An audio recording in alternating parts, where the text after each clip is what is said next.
फिर से मेरा क्वेश्चन वही कि अगर किसी ट्राइंगल में हाइपोटेनस पता है और एंगल पता है थीटा, तो बेस की वैल्यू होती है h cos थीटा। बहुत बढ़िया। और परपेंडिकुलर की वैल्यू कितनी होती है? h sin theta. तो इस केस में बेस की वैल्यू हो जाएगी 50 cos 30 और परपेंडिकुलर की वैल्यू हो जाएगी 50 sin 30। तो what you need to understand is कि ये जो bx वेक्टर है it is 50 cos 30 in positive x direction और by की वैल्यू है 50 sin 30 in positive y direction. समझ में आई बात? और अब x डायरेक्शन को हम किससे रिप्रेजेंट करते हैं? i cap. तो 50 cos 30 i cap plus 50 sin 30 j cap. ऐसे याद रखना है। कैसे याद रखना है कि i cap is 1 unit in x। तो अगर आप 5 i कैप लिखते हो तो it is 5 unit in x। समझ में आ रही है बात? और 50 cos 30 i कैप लिखते हो तो it is cos 30 unit in x। तो बस cos 30 की वैल्यू सबको पता है? कोई भूला तो नहीं? cos 30 की वैल्यू क्या होती है? √3/2। तो 25 √3 i cap plus 25 j cap. आपको 1 सेकेंड नहीं, चलो 1 सेकेंड नहीं, पर 5 सेकेंड के अंदर 50 न्यूटन एट 30 डिग्री को इस फॉर्म में कन्वर्ट करना आना चाहिए। अगर आपको नहीं आता है तो आपको वेक्टर्स नहीं आता है। Is that clear? इसको नोट डाउन करो। लास्ट क्लास में बच्चों ये वाला करा दिया था ना मैंने, एक एग्जाम्पल। यस सर, कराया था। ठीक है, दोनों न्यू स्टूडेंट्स नोट डाउन करो इसको और फिर बताओ, आगे बढ़ते हैं। सर कर लिया नोट डाउन। कर लिया? Yes sir. ओके ठीक है। अब तुम्हारी टेस्टिंग, मैं सिर्फ वेक्टर्स बनाता जाऊंगा, तुम्हें मुझे उनकी यूनिट वेक्टर फॉर्म बतानी है। ओके, जो सबसे जल्दी बताए देखते हैं। ये है A vector, this is 30 kilometre at an angle of 37 degrees. बताओ भाई ए वेक्टर की यूनिट वेक्टर फॉर्म कितनी होगी? 24 i cap plus 18 j cap. 24 i cap plus 18 j cap. Yes sir. अगर आप नहीं कैलकुलेट कर पाए तो उसकी एक वजह ये हो सकती है आपको 37 डिग्रीज के साइन और कॉस नहीं याद करो। जो बचपन से पहला पाइथागोरस ट्रिपलेट सीखा है हमने 3, 4, 5, उसका छोटा एंगल 37 होता है। यानी साइन 37 हमेशा हमेशा के लिए याद रहेगा 3/5 और कॉस 37 हमेशा हमेशा के लिए याद रखो 4/5। ओके बच्चों, ए वेक्टर, हाँ ए वेक्टर हो गया 30 cos 37। cos 37 यानी 30 cos 37 यानी 30 इंटू 4/5 कितना आया? 24 इन x और 30 sin 37। वेक्टर को देखते ही आपको उसके दोनों कंपोनेंट दिख जाने चाहिए, क्योंकि 99% हमें कंपोनेंट्स की जरूरत पड़ने ही वाली है। इंटू 3/5 तो ये कितना आ गया? 18। 24 इन x को लिखेंगे 24 i कैप, 18 इन y को लिखेंगे 18 j cap. Is this clear to everyone? Yes sir. Yes sir. दूसरा वाला करके दिखाओ। अच्छा चलो इस बार ठीक से करना। b वेक्टर मैग्नीट्यूड है 50 kilometre and at an angle of 60 degree. अब बताओ। Sir 25 i cap plus 50 √3 j cap. थोड़ा सा गलत कर गए जल्दबाजी में आप। सोचो सोचो सोचो। इसके जो दो कंपोनेंट हैं वो ये दोनों वेक्टर्स होंगे जो मैंने बनाए, एक ये वाला वेक्टर और एक ये वाला वेक्टर। ये होगा bx और ये होगा by। वेरी गुड बेटा। bx की लेंथ होगी 50 cos 60, जो कि cos 60 की वैल्यू होती है 1/2, तो ये होगी 25। और y कंपोनेंट की वैल्यू होगी 50 sin 60 और sin 60 होता है √3/2, तो ये हो गया 25 √3। तो टेक्निकली b वेक्टर जो है ये 25 इन x है, लेकिन कौन सी डायरेक्शन में? Negative x direction. और 25 √3 इन y है, लेकिन कौन सी डायरेक्शन में? पॉजिटिव डायरेक्शन में। एरो की डायरेक्शन देखनी आप।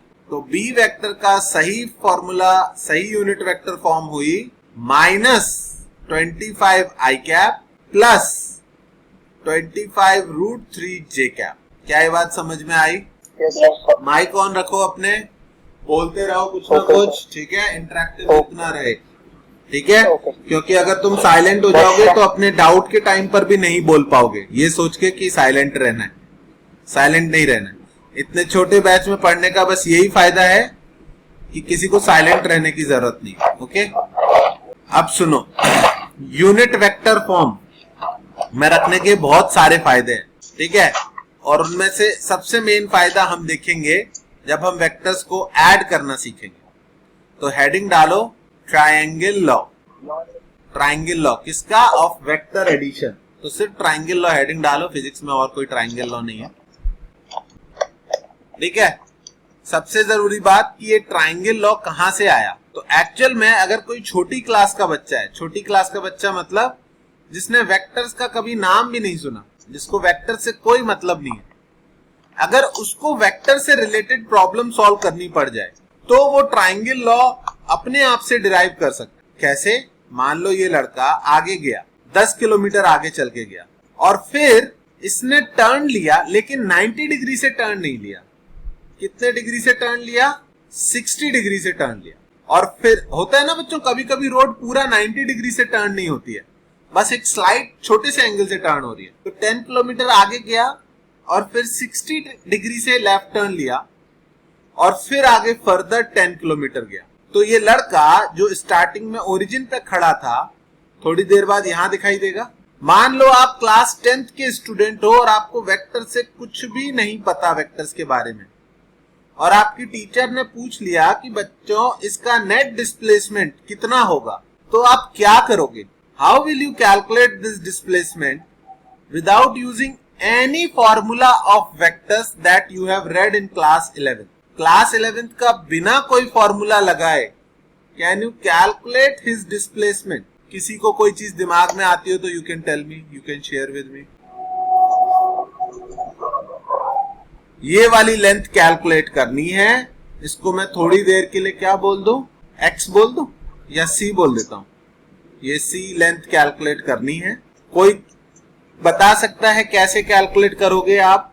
अगर आप क्लास, हाँ बोलो। 60 डिग्री वाले के साइड में 120 डिग्री का एंगल लेके उसको साइन 120 यूज करते।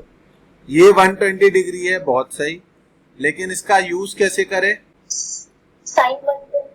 ये ट्राइंगल राइट एंगल ट्राइंगल नहीं है तो मैं साइन थीटा नहीं लगा सकता। साइन थीटा कॉस थीटा सिर्फ राइट एंगल ट्राइंगल के लिए होते हैं। पर तुमने हिंट अच्छा दिया कि साइन थीटा का यूज करने की कोशिश कर सकते, पर साइन थीटा का यूज करने के लिए ट्राइंगल कैसा होना चाहिए बच्चों? Right angle triangle. Class 10th का याद करो, तुम लोग परपेंडिकुलर ड्रॉप करते थे किसी पॉइंट से एक लाइन पे, याद है? परपेंडिकुलर ड्रॉप करने को कई सारे क्वेश्चन में बोलते थे, एक परपेंडिकुलर ड्रॉप किया और फिर उसकी लेंथ कैलकुलेट करी। तो मैंने इस पॉइंट से एक परपेंडिकुलर ड्रॉप किया। ये बात सबको समझ में आती है, परपेंडिकुलर ड्रॉप किया वाली बात? किसी को कोई डाउट तो नहीं इसमें? अब परपेंडिकुलर ड्रॉप करने से ये एक छोटा सा राइट एंगल ट्राइंगल बन गया, ये वाला छोटा सा राइट एंगल ट्राइंगल। और इस ट्राइंगल में हमको हाइपोटेनस पता है, बेस और परपेंडिकुलर नहीं पता है। तुम लोगों ने अभी अभी मुझे फॉर्मूले बताए हैं बेस और परपेंडिकुलर के। परपेंडिकुलर कितना होता है बच्चों? h sine theta. बहुत बढ़िया, यानी कितना हो गया ये? 10 साइन 60। साइन 60 कितना होता है? √3/2, तो ये आ गया 5√3। ऐसे ही अभी अभी तुम लोगों ने बेस का क्या फॉर्मूला बताया था? h क्या हुआ? h cos theta. तो ये कितना हो जाएगा? 10 cos 60, और cos 60 कितना होता है? 1/2। तो ये हो गया 5।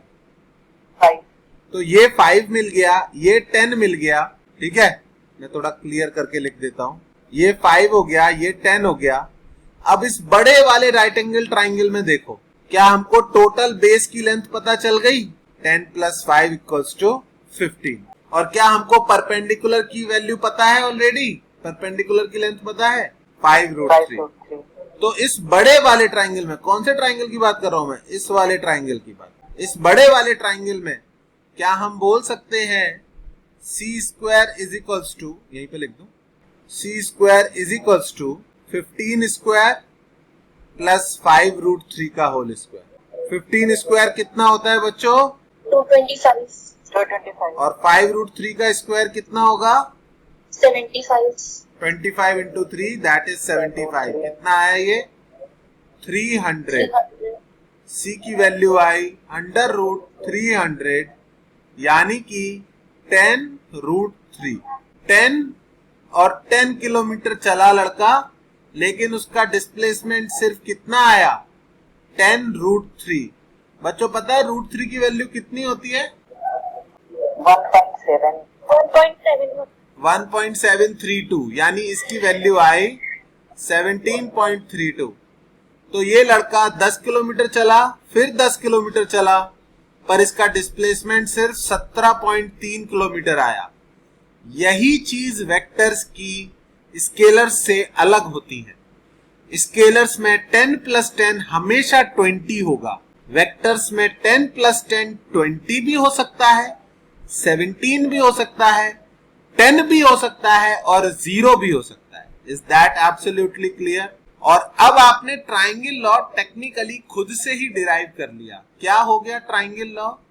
अगर एक वेक्टर का हेड दूसरे वेक्टर के टेल से कोइंसाइड कर रहा है, अगर एक वेक्टर का हेड दूसरे वेक्टर के टेल से कोइंसाइड कर रहा है, तो उनके ट्राइंगल को कंप्लीट करने वाला arrow from the tail of the first one will be there resultant.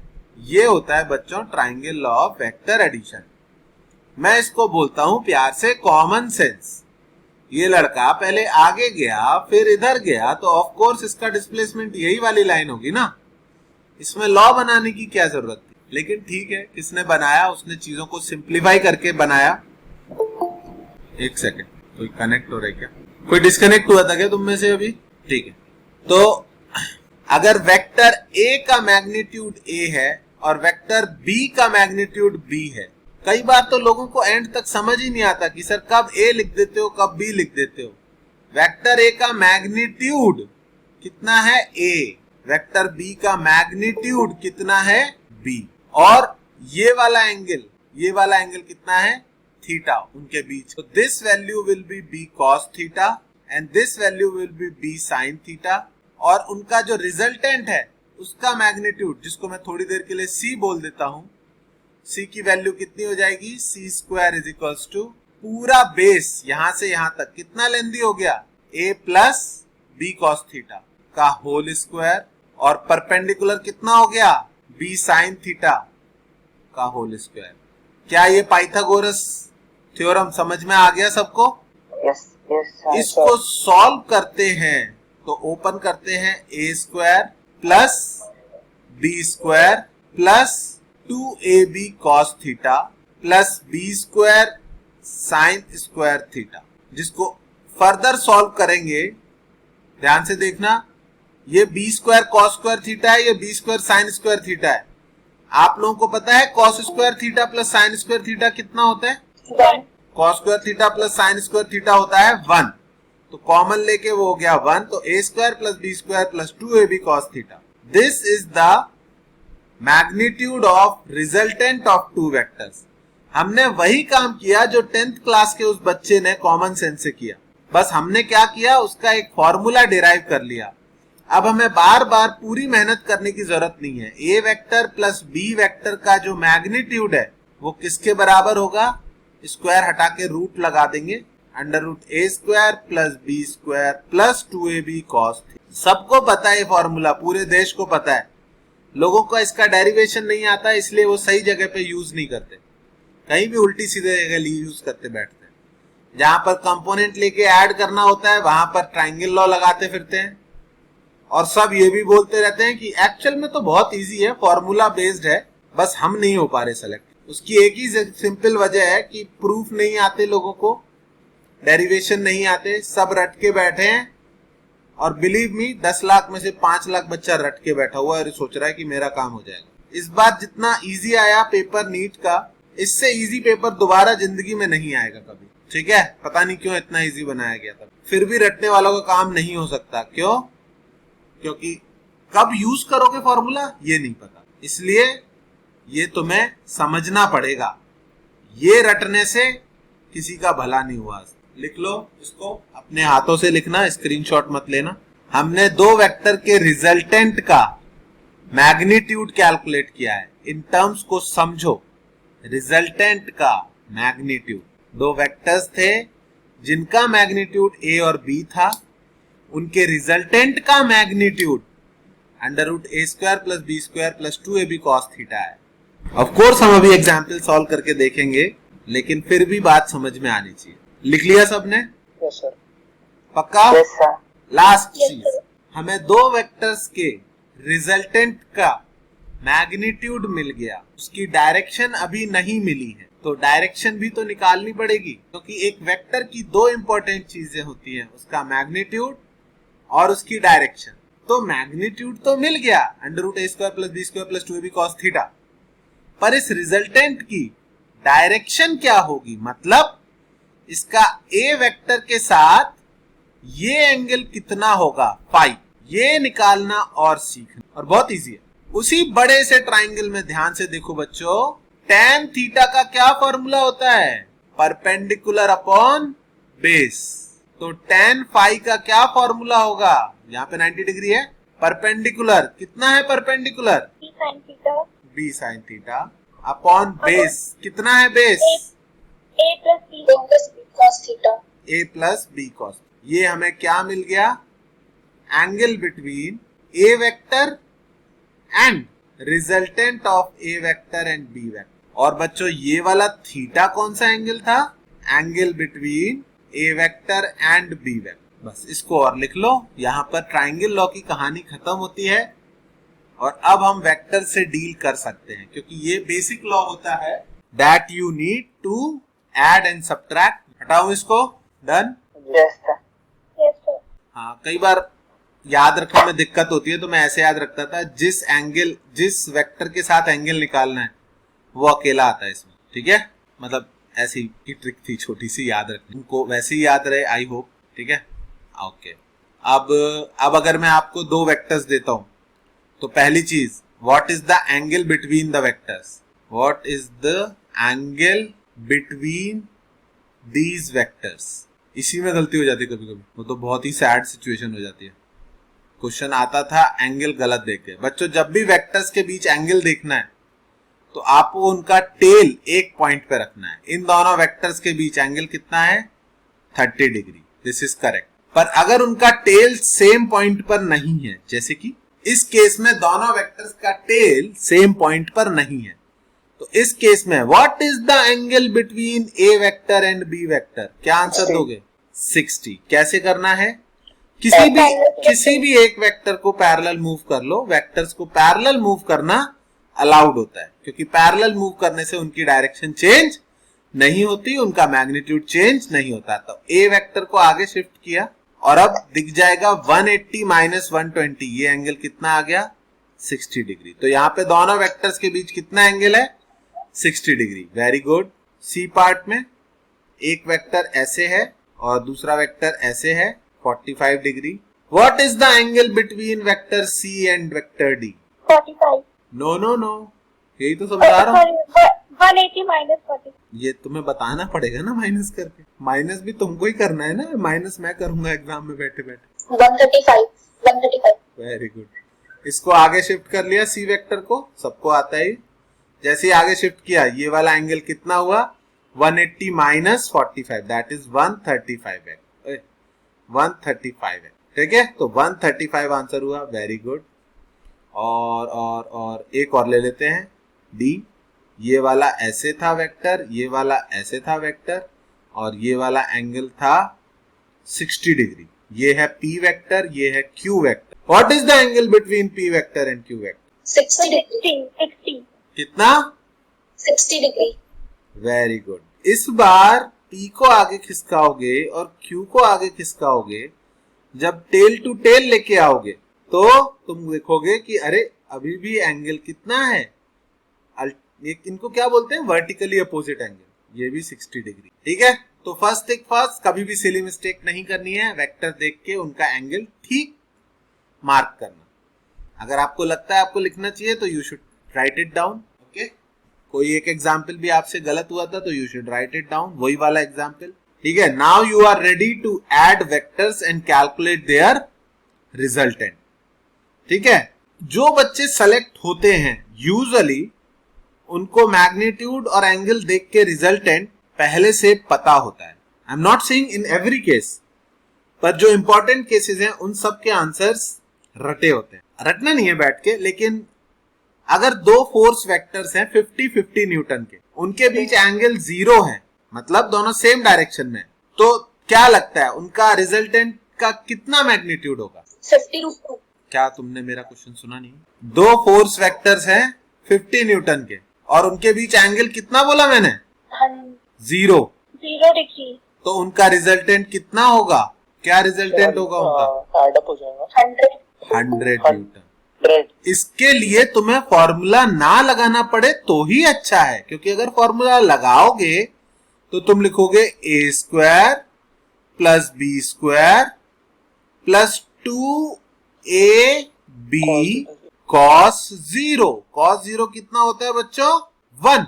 और 1 होगा तो ये कितना बन जाएगा? √a² + b² + 2ab, यानी a + b का होल स्क्वायर, यानी √100 का square, that is 100. I hope ऐसा तुम्हें जिंदगी में दोबारा ना करना पड़े. क्यों? क्योंकि एक चीज बहुत क्लियर रखनी है, अगर दो वेक्टर सेम डायरेक्शन में है तो आप उनको डायरेक्टली ऐड कर सकते हो, उनका मैग्नीट्यूड डायरेक्टली एड अप हो जाएगा. हाँ, अगर एंगल 0 के अलावा कुछ भी और दिया है, जैसे 50 न्यूटन 50 न्यूटन और एंगल दिया है 30 डिग्री, अब मुझे बताओ नेट जो फोर्स आएगा उसका कितना मैग्नीट्यूड होगा? चलो अब तुम्हें कैलकुलेट करना पड़ेगा. मुझे नहीं लगता तुम में से किसी को याद होगा इसका आंसर. कैलकुलेट करके बताओ. बच्चों कोई डिस्कनेक्ट हो रहे हो क्या? बीच में इंटरनेट की प्रॉब्लम आ रही है क्या? सर मेरा डिस्कनेक्ट हो रहा है. मैं मतलब वाईफाई पे नहीं है क्या तुम?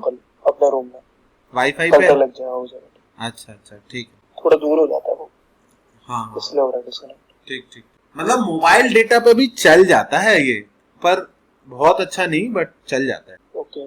नेट फोर्स बताओ. सब कैलकुलेट कर रहे हो ना? So 2500 √3. That is wrong. cos 30 सबको याद है ना? √3/2 होता है. So √3 + 2. Sorry. पूरा बोलो.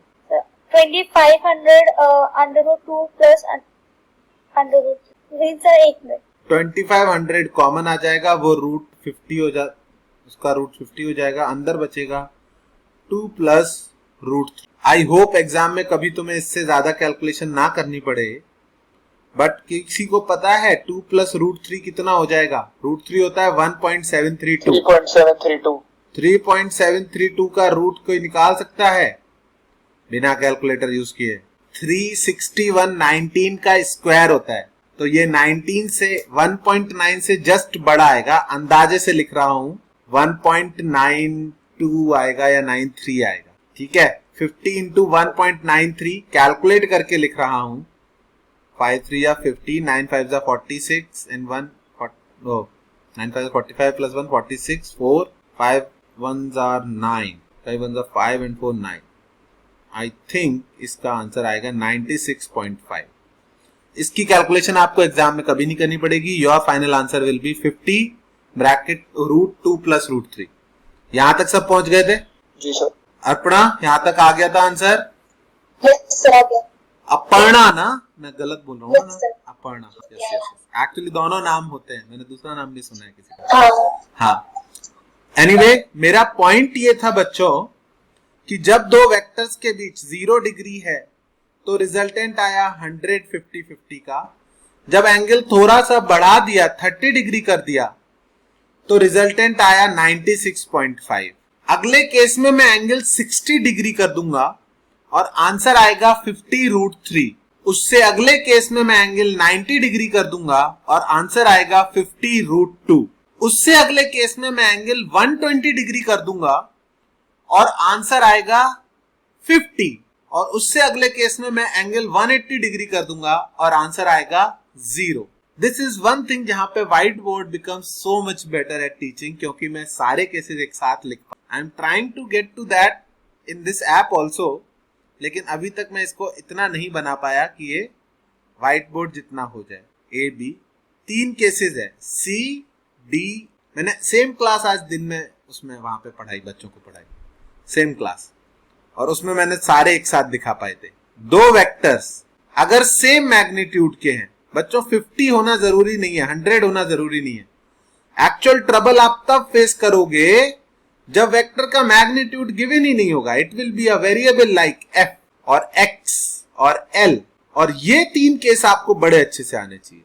अगर 2 वेक्टर्स सेम मैग्नीट्यूड के, ये 50 भी हो सकता है, 100 भी हो सकता है, x भी हो सकता है, सेम मैग्नीट्यूड के 2 वेक्टर्स के बीच अगर एंगल 60 डिग्री है तो रिजल्टेंट कितना आएगा मैंने बता दिया, आप खुद से कैलकुलेट कर. 2 वेक्टर्स के, हाँ आप मैंने बोल दिया वो, ठीक है, खुद से कैलकुलेट करके लिखो, फटाफट लिखो, 1000 बार कैलकुलेट करोगे तब याद रहेगा, ठीक है. हाँ, और लास्ट केस में एंगल इज 120 डिग्री.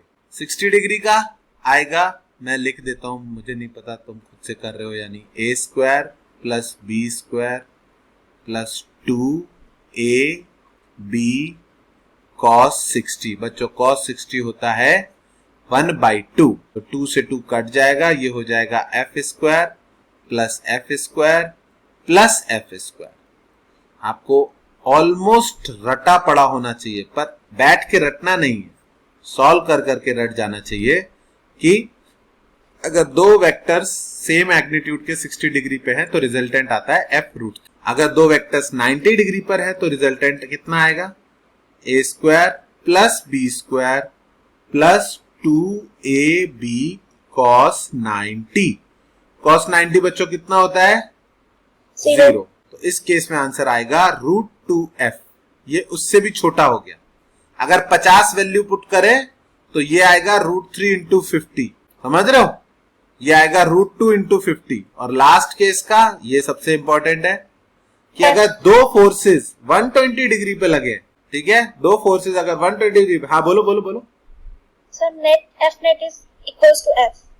हाँ, a square plus b square plus 2ab cos 120 degree. हे भगवान, जगह नहीं बची. ओके, cos 120 डिग्री कितना होता है बच्चों, cos 120 डिग्री -हाफ. ये बहुत अच्छे, f square plus f square plus 2f square into -half.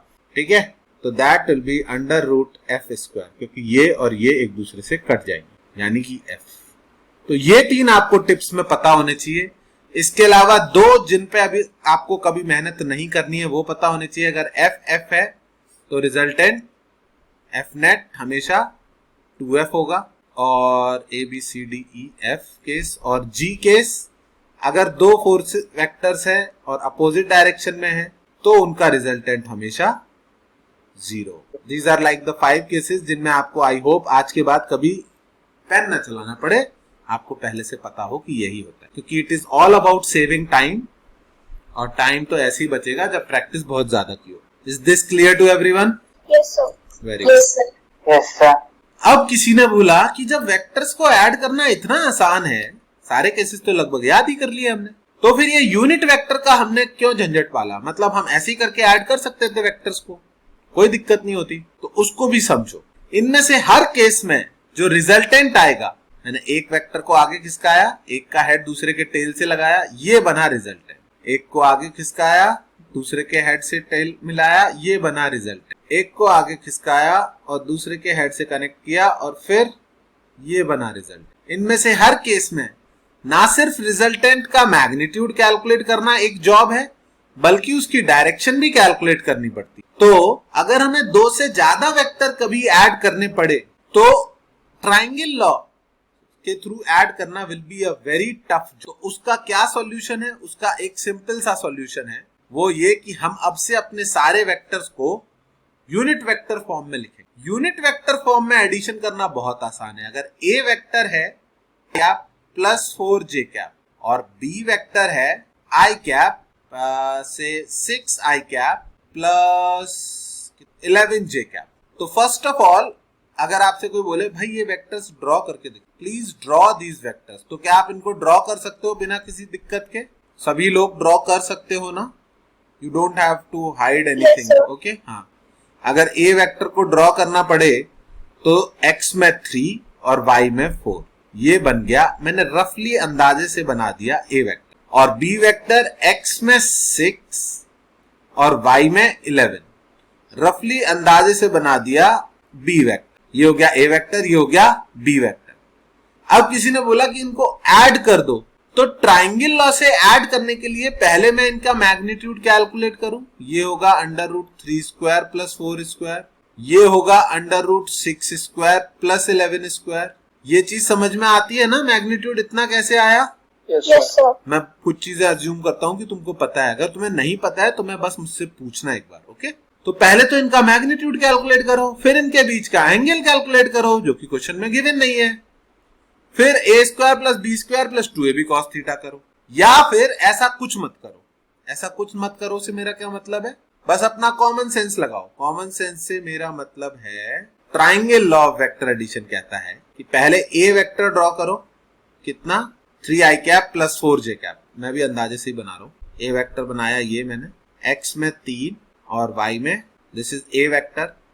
और उसके आगे उसके टिप से किसको रख दो? b को, और b को ऐसे ड्रॉ कर दो। अब b जो है वो कितना i कैप है बच्चों?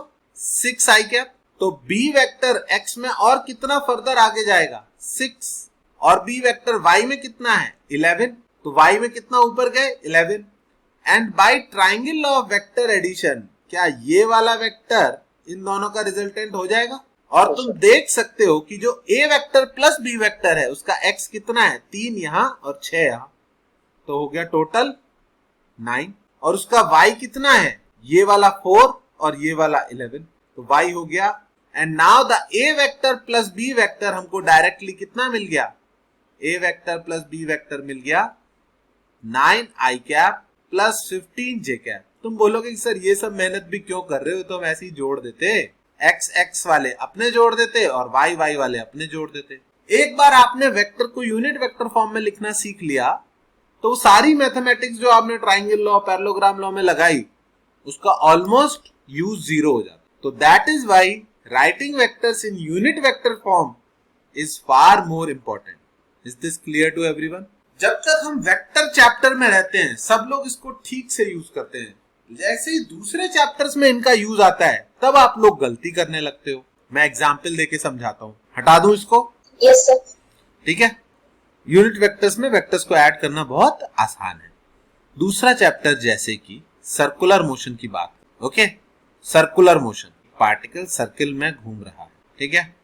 और ये ए पॉइंट से चलना शुरू किया और चलते चलते चलते बी पॉइंट पे पहुंचा। ए से चलना शुरू किया, बी पॉइंट पे पहुंचा। What is the displacement of the particle? A से बी तक का डिस्प्लेसमेंट कितना होगा अगर ये रेडियस r है, ये रेडियस r है और ये वाला एंगल 120 डिग्री? कोई बताएगा मुझे? कैलकुलेट करके बताओ।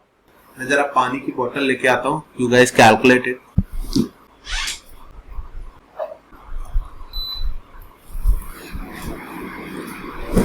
हाँ भाई, किसी को दिमाग में आया क्या करना चाहिए? आर। बोलो। आर आर आर नहीं होगा, नहीं, रॉन्ग। सर एक बार क्वेश्चन रिपीट कर सकते हो? नेट का प्रॉब्लम था। हाँ, एक पार्टिकल सर्कल में घूम रहा है, आर रेडियस का सर्कल है, वो पार्टिकल ए से चलता हुआ बी पर पहुंचा। Okay sir. बताइए उसका डिस्प्लेसमेंट कितना होगा? या तो एस से रिप्रेजेंट करते हैं और कभी कभी सिंपली ए बी वेक्टर भी लिख देते हैं, ए बी वेक्टर भी लिख देते हैं। आपको टेक्निकली मैं इस वेक्टर का मैग्नीट्यूड पूछ रहा हूं। अभी मैं यही क्वेश्चन वेक्टर में दे दूं तो सब लोग सही से कर देंगे। अब मैंने सेम क्वेश्चन सर्कुलर मोशन में। सर आपका आवाज कट रहा है बहुत ज्यादा। आवाज कट रहा है? आर। माइक हाथ में पकड़ लिया। अभी आ रहा है आवाज? अब आ रहा है सर। नेट ही क्या होगा, सेम ही है सिस्टम तो। Sir R√3। R√3 कैसे किया बेटा आपने? सर वो एंगल 60 डिग्री होना चाहिए दोनों के टेल्स को। ठीक है, तो द इजीएस्ट वे वाज एक वेक्टर ये बनाओ और एक वेक्टर ये बनाओ, और ये जो ए बी वेक्टर है ये इन दोनों वेक्टर्स का रिजल्टेंट होगा। क्या ये चीज सबको दिखाई दी? Yes sir. हाँ, A B vector is, technically इस पॉइंट को कुछ पी बोल दूं, A B vector is AP vector plus PB vector. अब एपी वेक्टर और पीबी वेक्टर का अगर आपको रिजल्टेंट का मैग्नीट्यूड चाहिए तो क्या करोगे? A square plus B square plus इसका मैग्नीट्यूड चाहिए तो क्या करोगे? A square plus B square plus 2 B और cos 120 मत कर देना। इतनी देर तक मैं सिखाता रहा था कि वेक्टर्स को टेल टू टेल कनेक्ट करना होता है, तब उनके बीच जो एंगल आता है that is the angle between the vectors. Aditya, ये वाली चीज समझ में आई? Yes sir. Very good. 2ab cos 60, इसको करने से √3r आपके पास आंसर आ जाएगा। सबको आया समझ में? Yes sir. एक और बताऊं क्वेश्चन, एक और देता हूं, हटाऊं इसको? Yes sir. ओके, एक और क्वेश्चन। हाँ, ये देखो, ये रहा एक XY प्लेन। क्वेश्चन लिखो बच्चों, a particle starts to move from A to B। A particle starts to move from A to B। A और B के कोऑर्डिनेट दिए हुए हैं 1,5 और B का कोऑर्डिनेट है 5,8। A और B के कोऑर्डिनेट दिए हुए हैं बच्चों। क्वेश्चन में बोला है a particle moves from A to B with constant speed 2 metre पर second. Calculate a part its velocity vector. चलो अब लगाओ दिमाग। एक पार्टिकल ए से बी मूव कर रहा है, उसकी स्पीड दी हुई है 2 मीटर पर सेकेंड, उसका वेलोसिटी वेक्टर आपको बताना है। आर्यन, तूने बुक का क्या बोला? ऑर्डर कर दिया ना? Yes sir, out of stock थी। आउट ऑफ स्टॉक किस पे? अमेजन पे? No sir, 2 book store. Out of stock तो वैसे ही बोलते हैं, मतलब उन्होंने रखते नहीं है स्टॉक, वो फोन करके मंगवाते हैं। मैं बुक दिखा दूं सबको। बच्चों, हम लोग ये वाली बुक सॉल्व करेंगे इस क्लास में। एररलेस नाम है इसका, नीट की बुक है।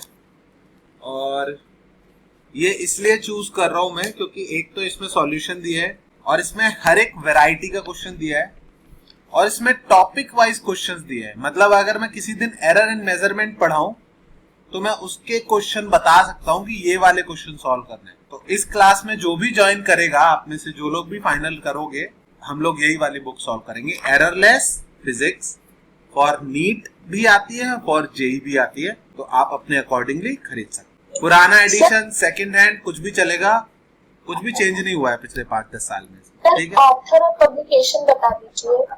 इसका है यूनिवर्सल सेल्फ स्कोरर पब्लिकेशन है और ऑथर तो कोई नहीं है, जनरलाइज बुक है। सारे क्वेश्चंस है, बहुत सारी वैरायटी के इसमें। एररलेस फिजिक्स, हाँ, यूनिवर्सल सेल्फ स्कोरर नीट। मैं मतलब तुक्के से नहीं बता रहा हूँ। There is a topper rank 51 holder जिसने मुझे कई बार ये बोला कि सर मैंने सिर्फ यही बुक सॉल्व करी और मैंने कुछ भी और सॉल्व नहीं किया। विक्रम काते 2017, मेरे इंस्टाग्राम अकाउंट में दिख जाएगा। KEM कॉलेज में नहीं, बुक सर मैंने भी सुनी है, फेमस है।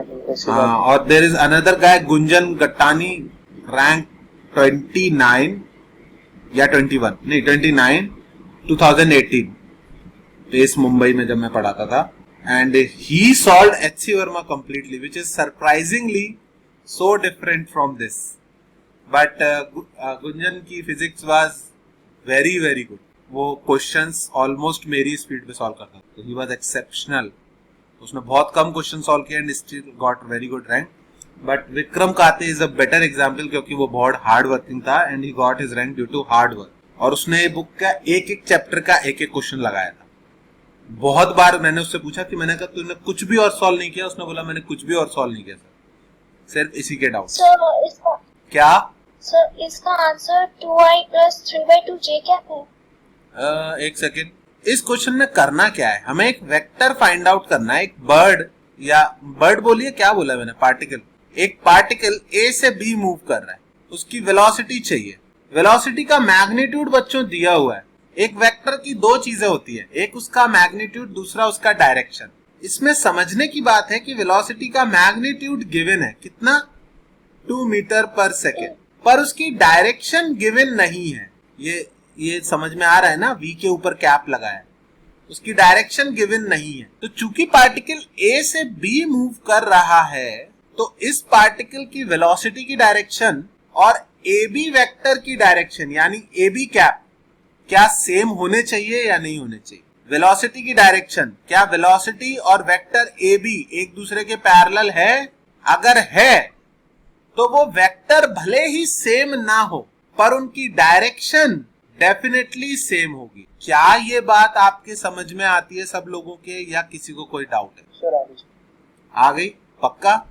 क्योंकि दिखने में वो छोटे बड़े अलग अलग तरह के दिख रहे हैं, वेक्टर्स वो दोनों अलग अलग है पर उनकी डायरेक्शन सेम है। जैसे कि एक वेक्टर है 5i कैप और एक वेक्टर है 2i कैप। वेक्टर अलग अलग है बच्चों, लेकिन दोनों का यूनिट वेक्टर है i कैप i कैप। आई बात समझ में या नहीं? तो उस लॉजिक से हमें बस क्या कैलकुलेट करना है? ए बी वेक्टर का डायरेक्शन वेक्टर, यूनिट वेक्टर, ठीक है। अब सबसे इंपॉर्टेंट ए जो है वो क्या है 1,5 और बी जो है वो क्या है 5,8। तो ये चीज सीख लो, ए वेक्टर इज ओरिजिन से पॉइंट ए को कनेक्ट करने वाला vector. A vector is I cap plus 5j cap, 1i cap plus 5j cap. 1 को लिखते नहीं है। ए वेक्टर समझ में आया सबको? इतने एरोज नहीं बनाने चाहिए, तुम कंफ्यूज हो जाओगे। ए वेक्टर समझ में आया सबको? Yes sir. ऐसे ही बी वेक्टर कितना हो जाएगा 5i cap plus 8j cap. तो 5i कैप। हाँ बोला मैंने, ठीक था, पता नहीं 8 क्यों। 5i cap plus 8j cap. और अब सबसे जरूरी चीज क्या? इस पे हाथ थोड़ा सा स्लो चलता है मेरा, थोड़ा सा बोर्ड पे थोड़ा सा फास्ट चलता है। ये ए वेक्टर हो गया, ये बी वेक्टर हो गया, और इनको ए से बी जाने वाला वेक्टर कौन सा हो गया? ए बी वेक्टर हो गया। तो बाय ट्राइंगल लॉ आपको ये देखना आना चाहिए कि A vector plus A B vector is equal to B vector. क्या ये चीज सबको दिखाई दे गई ट्राइंगल लॉ से? Yes sir. अगर आपको ये चीज दिखाई दे गई तो आपने आज रिलेटिव मोशन का बड़ा इंपॉर्टेंट फॉर्मूला सीख लिया। पोजीशन वेक्टर ए से बी, एक से बी का जो डिस्प्लेसमेंट है that will be b vector minus A vector. समझ में आई बात या नहीं? ए बी वेक्टर क्या होगा? बी वेक्टर माइनस ए वेक्टर। बाद में हम इसको पढ़ेंगे, displacement vector from a to b is final position minus initial position. मैं इनफैक्ट ऐसे ही लिख देता हूं, आप लोगों ने जो पढ़ा होगा, आप लोगों ने शायद पढ़ा हो ये फॉर्मूला कि डिस्प्लेसमेंट वेक्टर क्या होता है? Final position vector minus initial position vector. ये तो पढ़ा होगा डेफिनेटली। Yes sir. वो कहां से आता है? वो इसी से आता है। A B vector is b vector minus A vector. तो आई थिंक अब ए बी वेक्टर भी अपने को पता चल गया। ए बी वेक्टर कितना हुआ? बी वेक्टर माइनस ए वेक्टर। ये रहा बी, मेरा ए, माइनस करोगे तो 4i cap plus 3j cap. A B vector आ गया। कहानी खत्म नहीं हुई। वेलोसिटी वेक्टर किसके बराबर है? वेलोसिटी वेक्टर की डायरेक्शन ए बी वेक्टर की डायरेक्शन के बराबर। और थोड़ी देर पहले मैंने बताया था कि किसी भी वेक्टर का कैप कैसे कैलकुलेट करते हैं? We divide the vector by its own magnitude. यानी ए बी वेक्टर का यूनिट वेक्टर जो है ए बी कैप, वो कितना हो जाएगा? 4/5 I cap plus 3/5 J cap. This is a unit vector. कहां से कहां की तरफ? ए से बी की तरफ। अब वेलोसिटी का मैग्नीट्यूड पता है, उसका डायरेक्शन पता है, आप मल्टीप्लाई कर दोगे तो वेलोसिटी वेक्टर पता चल जाएगा। किसका किससे मल्टीप्लाई करना है? मैग्नीट्यूड का डायरेक्शन से। Answer is 8/5 I cap plus 6/5 J cap. I know कि ये लग रहा होगा कि ये तो हम जल्दी कर देते हैं आसानी से, लेकिन दिस इज समथिंग जिसमें लोग गलती करते हैं। कब करते हैं मैं अभी दिखा दूंगा, लेकिन पहले इसको लिख लो। सर मैंने लिख लिया है। मेरे को पिछले क्वेश्चन में पूछना है थोड़ा। बोलो। पीछे वाली स्लाइड करना सर। नहीं जा सकते, ये एक वो है नोटपैड मेरा बनाया हुआ है। Whenever I delete something, it goes out. तो सर पिछले वाले में आपने, मुझे याद है, तू पूछ ले क्या था। हाँ जी, उसके बीच में आपने बोलता कि particle is travelling in a circle. हाँ। तो आपने एक arrow towards centre of the circle बनाया, एक आपने आउटसाइड बनाया था। पार्टिकल यहाँ से यहाँ गया था, है ना, ए से बी। मुझे ये वेक्टर का मैग्नीट्यूड चाहिए था। Yes sir. मैंने दो अपनी मर्जी से दो नए वेक्टर बनाए, ये और ये। ऐसे क्यों बनाए? इन दोनों का मैग्नीट्यूड मुझे आर और आर पता है, और ट्राइंगल लॉ से बोल दिया कि इन दोनों का रिजल्टेंट ये वेक्टर होगा। आई बात समझ में? Yes sir. हम्म। तो जो आर वेक्टर होता है वो तो पॉइंट टूवर्ड्स ना आउटसाइड ही करेंगे ना। तो आर वेक्टर किसने सेंटर में लिया? तो- मैंने एक वेक्टर लिया एपी वेक्टर और एक लिया पीबी वेक्टर। कहीं कोई वेक्टर बना तो है नहीं, it is just a radius of a circle. मैंने Yes, एक sir. वेक्टर लिया एपी और एक लिया पीबी, और एपी प्लस पीबी क्या कर दिया? एबी। आई बात Okay. समझ में? आगे तो अगर वो सर्कुलर पाथ फॉलो करता है देन उसका आंसर चेंज नहीं हो जाएगा? चेंज हो जाएगा। ये मैंने इस इंस्टेंट के लिए पूछा था, ए से बी तक गया है तब। ओहो, Sorry, but नहीं your नहीं नहीं, voice is breaking. तुम बोल रहे हो अगर सर्किल पे चल के जाए तो कुछ और डिस्प्लेसमेंट आएगा। Sir no sir, in the sense कि अगर हम सिर्फ इसकी बात करें, जो पार्टिकल है वो मींस ए टू बी गया सर्कुलर, तो डिस्प्लेसमेंट तो सेम रहेगी, बट फिर हम लोग जो है वो जो एंगल है उसके बीच में 120 लेंगे, बिकॉज फिर आर जो है वो तो हम मतलब सिमिलर ही लेंगे। नहीं समझ में आया मुझे तुम्हारा डाउट। तो अगर कोई एक पार्टिकल ए टू बी जाता है सर्कुलर पाथ को फॉलो करके, ठीक है, तो उस केस में भी जो है मतलब आंसर सेम ही रहेगा या फिर सेम रहेगा। मतलब क्यों? अगर डिस्प्लेसमेंट यहाँ पे yes, sir. बोलो बोलो बोलो बोलो बोलो। तो अगर यहाँ पे हम लोग मतलब आर का जो आपने दे रखा है मीन जो कंटिन्यूअस वेक्टर्स दे रखे हैं, अगर हम दोनों उसको मतलब बाहर की तरफ आउटवर्डली प्रोजेक्ट करें मीन टेल टू टेल दो, ठीक है, तो सर तो मैं answer समझ change गया हो तुम्हारी जाएगा। प्रॉब्लम। एक्चुअली आर्यन भी वही पूछना चाह रहा है ऑलमोस्ट। हटा दूं ना इसको? लिख लिया था ना। Yes sir. What you are saying कि सर आपको ये वेक्टर कैलकुलेट करना था and you made this vector and this vector, but in reality radius vector should be taken like this, है ना? आपको ए बी वेक्टर कैलकुलेट करना था। आप ऐसे करके देखो ना, इसको ओरिजिन ले लो और ये दोनों वेक्टर बनाओ। यही बोल रहे हो ना बच्चों आप लोग? हाँ जी सर। बहुत बढ़िया। अब सुनो, अगर मैं ये दोनों वेक्टर बनाऊंगा, मैंने ये ओरिजिन ली, तो ये कौन सा वेक्टर है? ओ ए वेक्टर, ये वाला। ये कौन सा वेक्टर है? A B vector. ये कौन सा वेक्टर है? O b vector. बच्चों अब जरा बताना ट्राइंगल लॉ में किन दो का सम किसके बराबर होगा?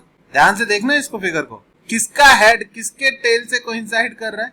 अब इक्वेशन बनेगी O A vector plus A B vector बराबर ओ बी वेक्टर। क्या ये बात समझ में आई? आराम से देख लो, कोई जल्दबाजी नहीं है। आगे सर। एक टफ कंसेप्ट भी एक क्लास में सीखे ना तो भी बहुत बड़ी बात है, क्योंकि यूजुअली लोग बस हाँ हाँ बोल के आगे बढ़ जाते हैं। ओ ए प्लस ए बी बराबर ओ बी होगा, यानी ए बी वेक्टर कैसे निकालना पड़ेगा?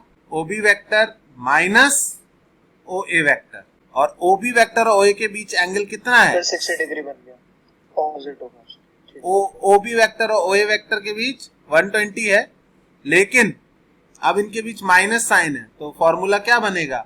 ए square plus B square minus 2ab, अभी मैंने माइनस वाला बताया नहीं था, cos 1 cos minus minus plus हो जाएगा, और ये फिर से √3 आ रहा है।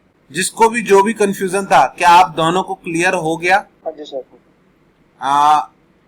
Yes, sir. अपर्णा ठीक है? Yes, sir. Confirm. हाँ, अरे मुझे आवाज अभी नहीं याद होगी ना, थोड़े दिन में याद होगी। ओके चलो हटाऊं इसको भी, ठीक है। अब ठीक है, अगर मैं कुछ ऐसा रैंडम सा क्वेश्चन दे दूं, एक वेक्टर का मैग्नीट्यूड 20 है, दूसरे का मैग्नीट्यूड 30 है, और उनके रिजल्टेंट का मैग्नीट्यूड 40 है, तो can you get me the value of angle between A vector and B vector? बता दोगे? What is the angle theta between A vector and B vector? बताना जरा कैलकुलेट करके फटाफट। बच्चों आप में से कितने लोगों को लगता है कि दिवाली के बाद से आप लोग क्लासेस के लिए फिजिकली आ पाओगे, या आप इस साल पूरे साल ऑनलाइन ही पढ़ने का सोच रहे हो? मतलब आप लोगों की क्या थिंकिंग है? आदित्य जैसे बिहार में फंसा हुआ है, तो वो दिल्ली नहीं आ सकता, तो he is online for at least 3 months. बाकी लोगों का क्या सीन है? क्या इस साल आप लोग ऑनलाइन ही पढ़ने वाले हो, या ऑफलाइन का ट्राई करोगे एक बार चीजें इम्प्रूव होती हैं तो? सर मैं तो आपको बताता हूँ, हाँ, मैं कर सकता हूँ 1-2 महीने के बाद। 1-2 डेज ठीक है, मैं भी सही कर सकता हूँ, क्योंकि सर मेरे को वहीं, बट मेरे को प्रॉब्लम ये थी कि मेरे को 2 आवर्स की क्लास में 20 मिनट्स का वन वे पड़ता है, तो अच्छा वो प्रॉब्लम होगी, टाइम वेस्टेज बहुत ज्यादा। अच्छा, तो वो कुछ वर्कआउट करके मैं सोच। ठीक है। और कौन बोल रहा था? सर मैं आंसर बता रही थी। बोलो। It's 0 degree. 0 degree? Yes sir. नालायक, अभी समझाया कि अगर दो वेक्टर सेम डायरेक्शन में होंगे तो बिना सोचे समझे उनको जोड़ के 50 लिख देंगे। सर तो इनके बीच में एंगल तो 0 डिग्री हुआ। हाँ तो 0 होता तो रिजल्टेंट 50 आता ना, 50 नहीं है ना, 40 है ना, 40 है ना, 40 है, इसका मतलब एंगल 0 नहीं है। पहली चीज तो ये क्लियर है, A square plus B square plus A B cos theta. इस इक्वेशन को सॉल्व करना आना चाहिए आपको, स्क्वायर करके सॉल्व होगी है, स्क्वायर करोगे तभी रूट हटेगा। ठीक से सॉल्व करके बताओ, जल्दी से आंसर कर सकते हो आप, इस लेवल की कैलकुलेशन आपको आती है, किसी से नहीं हो रहा सॉल्व? सर cos इनवर्स 1/4 आ रहा है। दैट आई 1/4 मैं सोच रहा हूँ। I think that is correct, Cos inverse है। मुझे आई एम नॉट श्योर, पर आई थिंक इतना ही आया था, आज दिन में भी किया था। 1600 माइनस 1300 300 हो जाएगा upon 1200 is equals to cos theta हो जाएगा। कॉस थीटा आया 1/4, theta is equals to cos inverse 1/4। बाकी लोगों का है ये आंसर? आदित्य सॉल्व हुआ? यस का। ओके, संपा सॉल्व हुआ आपसे? Yes sir. तो वो एक्चुअली वहाँ पे वो 50 नीचे। कैलकुलेशन ठीक करो, देखो। Yes sir. ओके, एक और क्वेश्चन है, ये क्वेश्चन काफी बार तुम लोगों ने एनएलएम में सॉल्व किया हुआ है, देखते हैं अभी कर पाते हो या नहीं। 3 वेक्टर्स है, 3 अलग अलग direction. Okay, this is a vector, this is b vector, this is c vector. ठीक है, 10 किलोमीटर 20 किलोमीटर और इसकी लेंथ एल नहीं पता। ओके, ये एंगल है 37 डिग्रीज, ये एंगल है 53 डिग्रीज और ये एंगल है 60 degrees. Question is for what value of L is a vector plus B vector plus c vector directed along x axis. Question को पढ़ो, उसका मीनिंग समझो, मीनिंग समझ में ना आए तो मुझसे पूछो और समझ में आ जाए तो सॉल्व करके देखो। For what value of L, for what value of L is A vector plus B vector plus C vector directed along x axis। L की किस वैल्यू के लिए इन तीनों का रिजल्टेंट x एक्सिस के along होगा? sin 37 cos 37 की value पता है ना सब? sin 37 3/5 is also cos 50। yes। और दूसरे वाले दोनों की 4/5। ओके सर, जो -4 आई कैप की तरफ डायरेक्टेड है तो उससे कर रहा हूँ सर, ऑलमोस्ट हो गया। कर लो सर।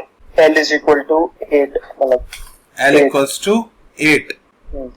ए वेक्टर देखते हैं, ए वेक्टर को किसी ने यूनिट वेक्टर फॉर्म में लिखा?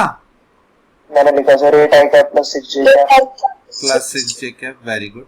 बी वेक्टर को लिखा? बी वेक्टर है plus 16 J cap minus 16 J cap plus 16 J cap.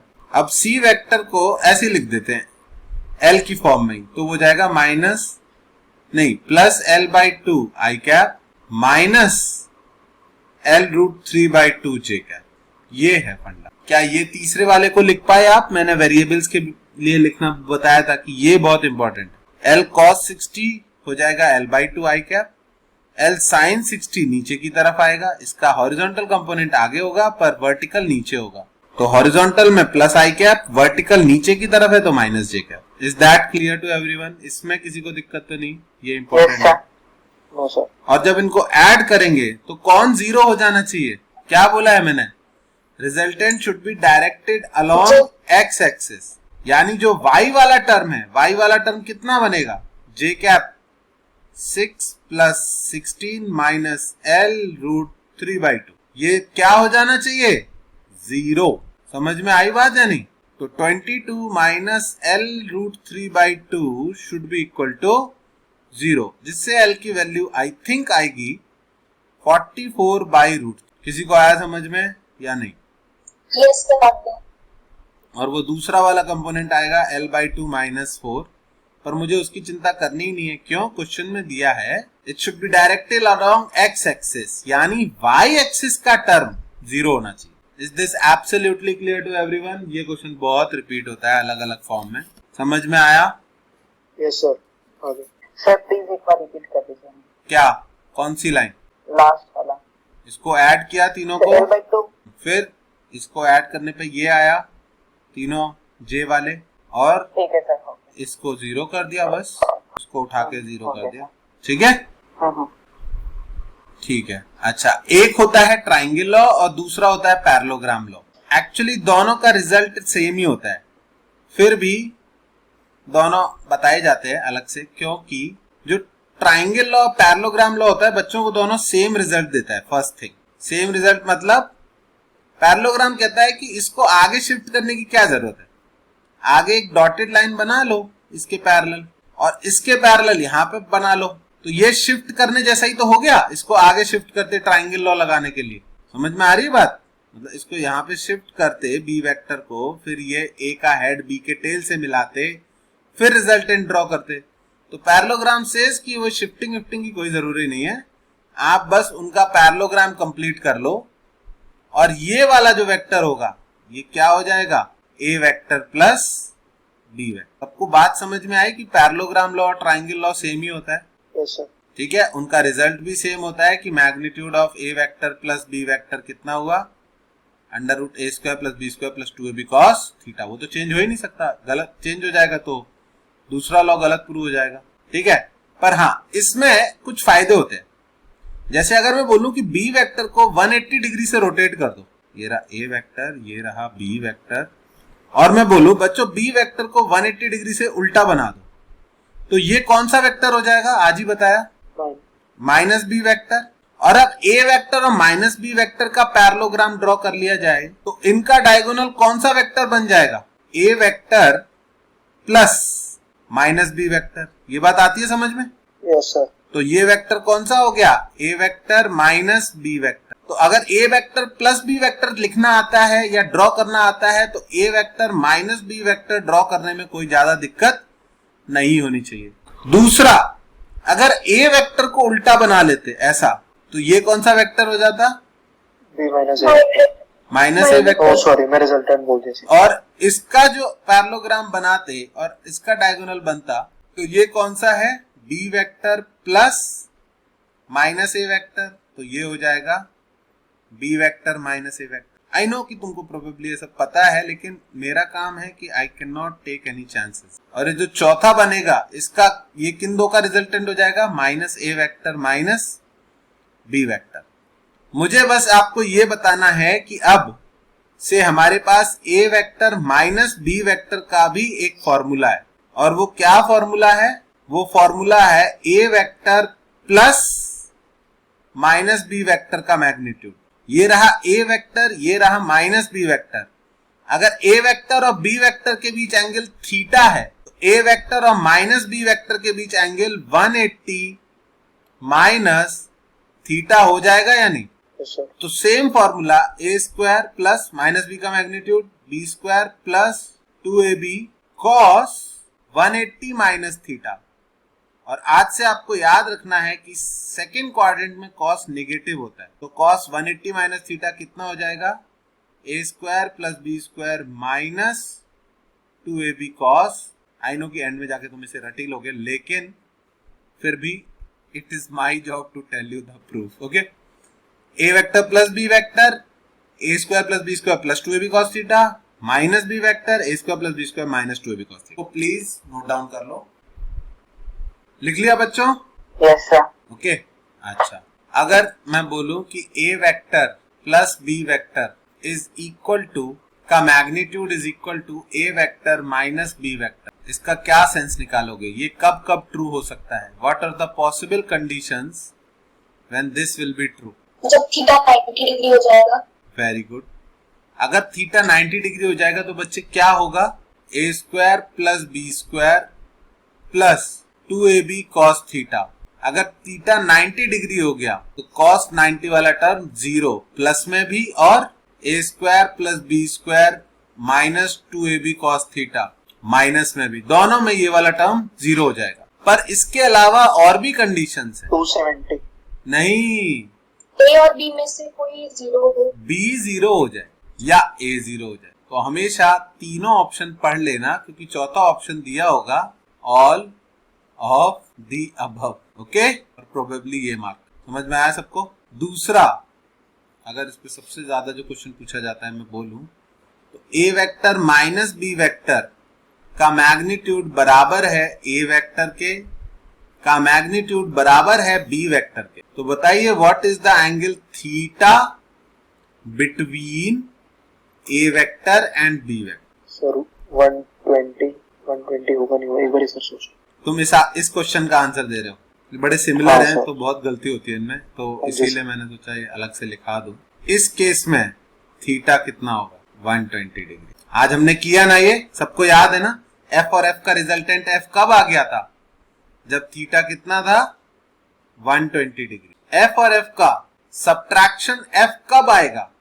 इतना क्यों सोच रहे हो? इसको सॉल्व करके देखो। जब 60 डिग्री होगा। यस, इसको x मान लो और रिजल्टेंट कितना फॉर्मूला लिखोगे? A square plus B square plus 2ab plus नहीं माइनस का है ना, इसका फॉर्मूला लगा रहा हूं बच्चों।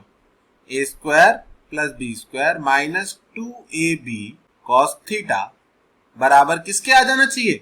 x के। क्या ये स्टेप समझ में आया सबको? Yes sir. संपा, आपको समझ में आया ये वाला स्टेप?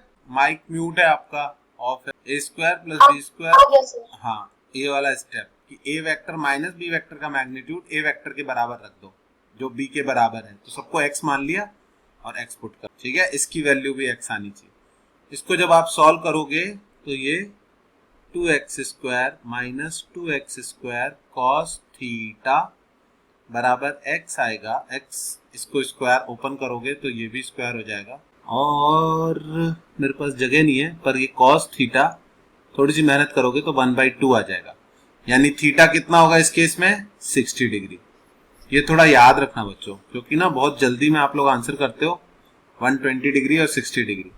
अगर दो इक्वल वेक्टर्स के बीच एंगल 120 डिग्री है तो उनका रिजल्टेंट का मैग्नीट्यूड भी सेम आएगा, और अगर दो इक्वल वेक्टर्स के बीच एंगल 60 डिग्री है तो उनके सब्ट्रैक्शन का मैग्नीट्यूड भी सेम आएगा। कोई रटने वाली चीज नहीं है, पर आई होप तुम क्वेश्चन सॉल्व करो तो अपने आप 4-5 बार दिखेगा तो आ जाएगा, ठीक है? और जाते जाते एक क्वेश्चन और, ऑफ कोर्स इसकी सब्ट्रैक्शन की सबसे मेन एप्लीकेशन ये होती है कि एक बॉल आ रही है, ग्राउंड पे टकरा रही है v स्पीड से एंगल थीटा पर, और टकरा के ऐसे जा रही है सेम स्पीड से सेम एंगल थीटा पर। देखा हुआ है क्वेश्चन सबने, ये सिचुएशन सबने देखी हुई होगी।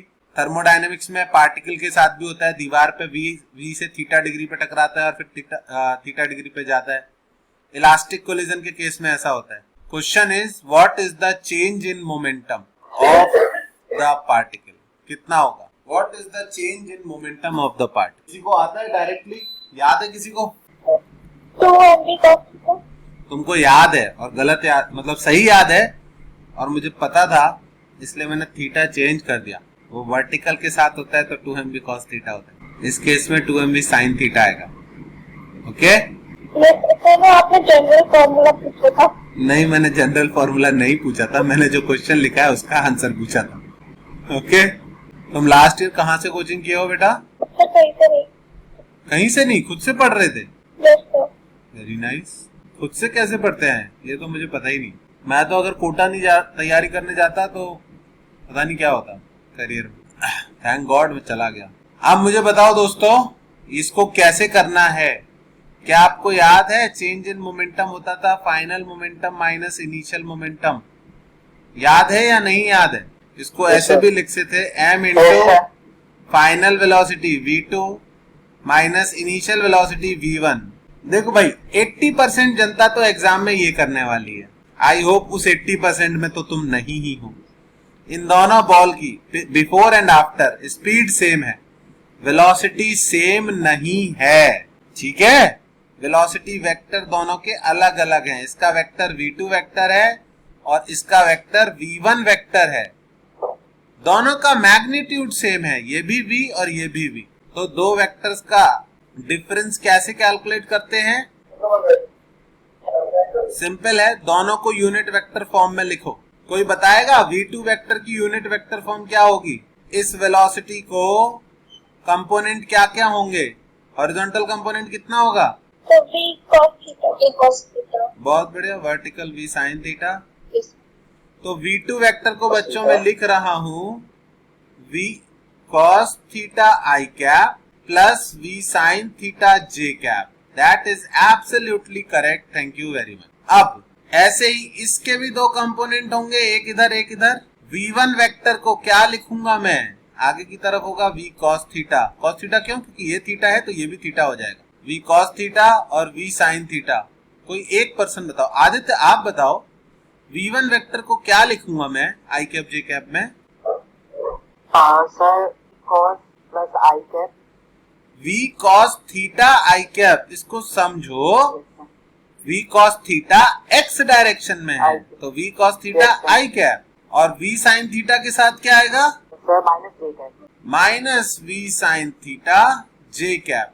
आई बात समझ में? और अब v2 माइनस v1 करोगे तो कौन सा कट जाएगा, कौन सा बच जाएगा? cos theta will be cancel out. I cap वाला सेम है, कट जाएगा, जबकि j कैप वाला बच जाएगा, तो 2v sin theta j cap आएगा। इस क्वेश्चन में मैंने कभी टाइम वेस्ट नहीं किया आज तक लाइफ में, क्योंकि मैं देख लेता था कि इंपल्स ग्राउंड से किस डायरेक्शन में लग रही है। मुझे पता है कि ऊपर की तरफ टकराएगा, ऊपर की तरफ फोर्स लगेगा, तो वाई डायरेक्शन वाला जो होता था ऑप्शन, उसको मार्क कर देता था। समझ में आई बात? Yes sir. वेक्टर एडिशन और सब्ट्रैक्शन आज हो गया हमारा। नेक्स्ट क्लास में मैं इस पे कुछ क्वेश्चंस कराऊंगा और फिर मल्टीप्लिकेशन, डॉट प्रोडक्ट और क्रॉस प्रोडक्ट। ओके, कल नहीं होगी क्लास, अब नेक्स्ट क्लास रहेगी मंडे को। ओके ठीक है, नेक्स्ट क्लास रहेगी मंडे को। कल मेरे वीकेंड वाले बैचेस रहेंगे, नेक्स्ट क्लास मंडे को करेंगे हम। तो तब तक आप अपना वेक्टर्स के क्वेश्चन सॉल्व करो, एडिशन, सब्ट्रैक्शन, रिजोल्यूशन वाले सारे क्वेश्चन सॉल्व करो। और जिसको भी ज्वाइन करने का मन है, you have to buy the book, ताकि मैं होमवर्क देना शुरू कर सकूं। ओके, तो टाइमिंग सेम रहेगा? हाँ, टाइमिंग सेम रहेगा बेटा।